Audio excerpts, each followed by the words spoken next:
Let's begin with a structural overview. Let's discuss Stella Lefty. This is another lecture.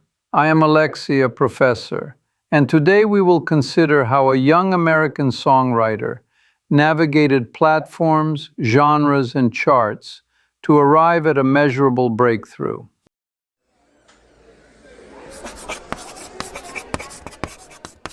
Hi, I'm Priyanka. I'm a doctoral student and the professor's teaching assistant. And I'm excited to think through how, a TikTok moment becomes a whole career arc. To frame our discussion, Stella Lefty performs as Stella Lefty, stylized in all caps, and is an American singer-songwriter whose work blends country pop with indie folk. It's important to understand that the public emergence arrived via TikTok, where short compositional excerpts and audience feedback loops translated into streaming traction, that in turn precipitated a major label relationship with Atlantic Outpost in early 2026, and a project release, Is This Heaven?, that charted in multiple territories. Let's consider this more technically. TikTok, basically, is a short video platform where music discovery happens through very fast iteration. Creators post hooks, the algorithm amplifies engagement, and comments steer refinement in near real time. Also, melodic interpolation means recreating a recognizable melody from an existing song rather than sampling the master recording. In Boston, Lefty interpolates Noah Kahan's Stick Season, and Kahan is credited as a co-writer as a result. That familiar motif helps listeners recognize a hook immediately, while keeping production clean and radio ready. Moving forward, why does this matter? Historically, gatekeeping sat with radio programmers, A&R departments, and touring circuits. Now, a platform like TikTok becomes a massive decentralized A&R surface. Lefty's case supplies a clean example. A social audience migrates to streaming. One track crosses formats, and an EP release consolidates attention from a single viral point into a body of work measurable on the Billboard 200 and top country albums. Isn't it interesting how people still sometimes think traditional pathways dominate, like radio first, then everything else? But here we see digital signals drive the label deal, and radio comes alongside after. I think it corrects an old intuition about sequence and power in the industry. Before we get to the complexities, a few basic facts. Stella Lefty's all-caps branding is consistent across platforms. The timbre of her voice has been described as raspy, which, we observe, serves narrative songwriting well. Her family background draws public attention. Her father is Eric Lefkowski, a billionaire technology entrepreneur. Nevertheless, the documented career arc emphasizes self-authored songs that found traction on TikTok and streaming, followed by independent releases, and then a label signing. The record foregrounds organic audience growth rather than early placement through traditional A&R gatekeeping. So, key timeline. Stella Lefkowski was born in August 2002 and grew up in Glencoe, Illinois. Later, she relocated to Los Angeles, though we do not have the precise date. In 2020, she entered Tulane University to study public health with no plan to pursue music. During college, while studying abroad in Amsterdam and going through a depressive period, she began posting early songs on TikTok, which started her audience.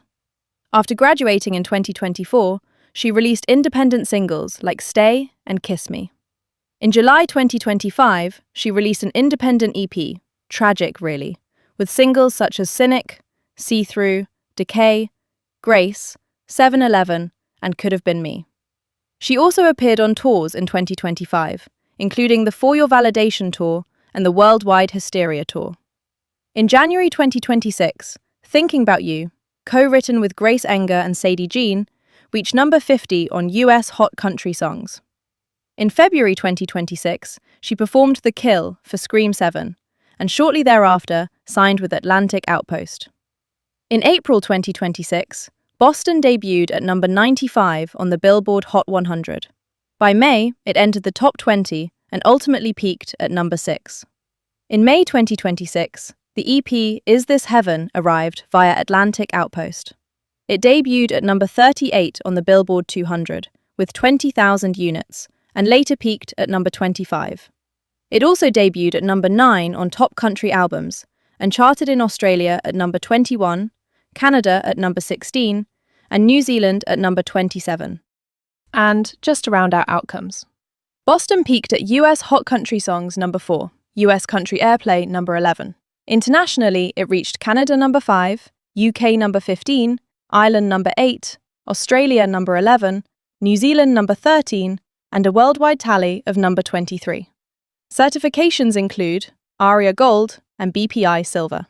Additional releases from Is This Heaven included Slow Dancin', I Know, which hit number 34 on US Hot Country Songs and number 58 on Canada Country, and Something to Lose with Vincent Mason, which reached number 45 on the US Hot 100 and number 18 on US Hot Country Songs. Also, Good at Leaving reached number 16 on the New Zealand Hot Singles chart. She played live bills titled Our First Shows Together and Stella Lefty Live, and joined other tours in 2026 across country and folk-adjacent acts. Roles on these bills are not specified in the record, so we should avoid assuming headliner versus support.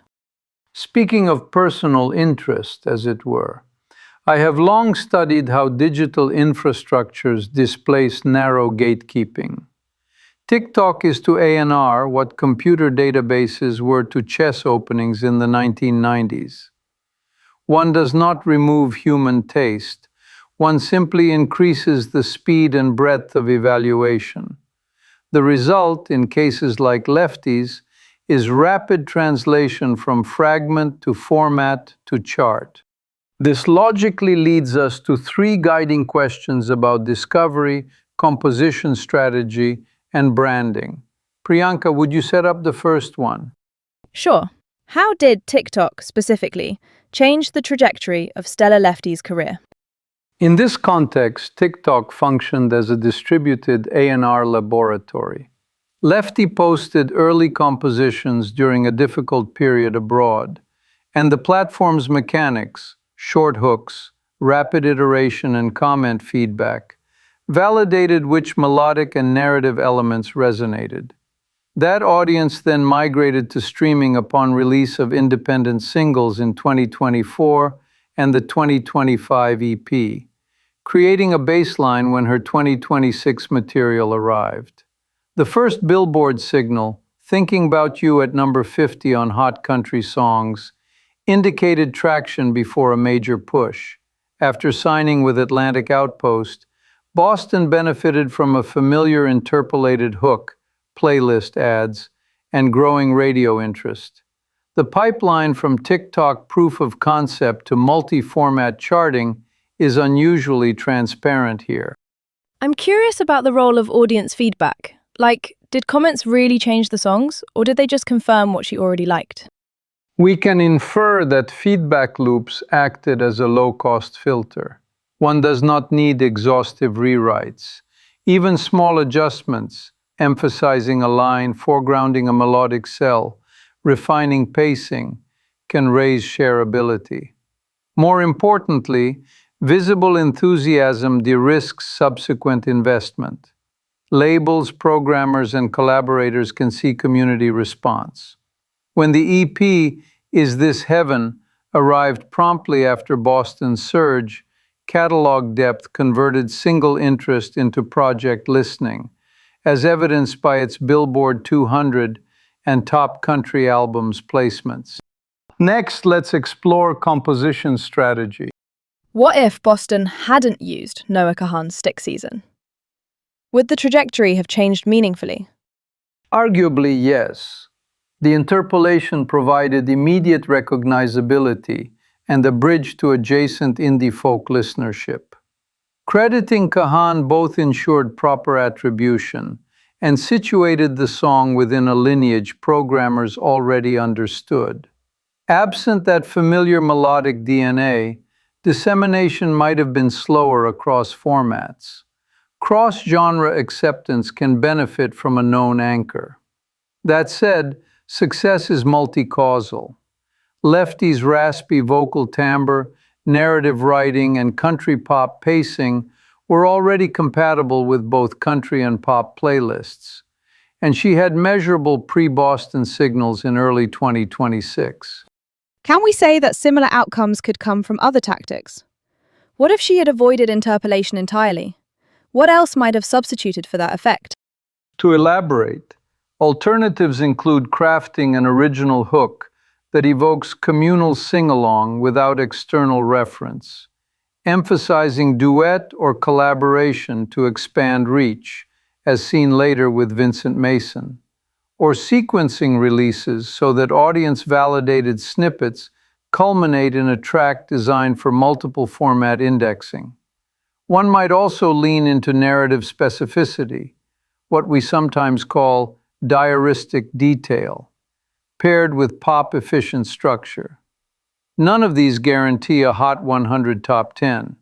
However, they constitute viable strategies observed in adjacent TikTok to chart pathways.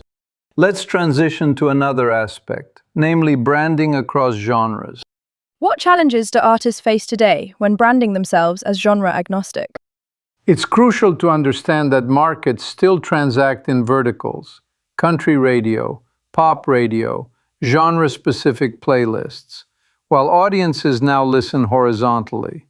A genre-agnostic artist must reconcile these layers: messaging that promises breadth, production that satisfies format norms, and release sequencing that does not confuse curators.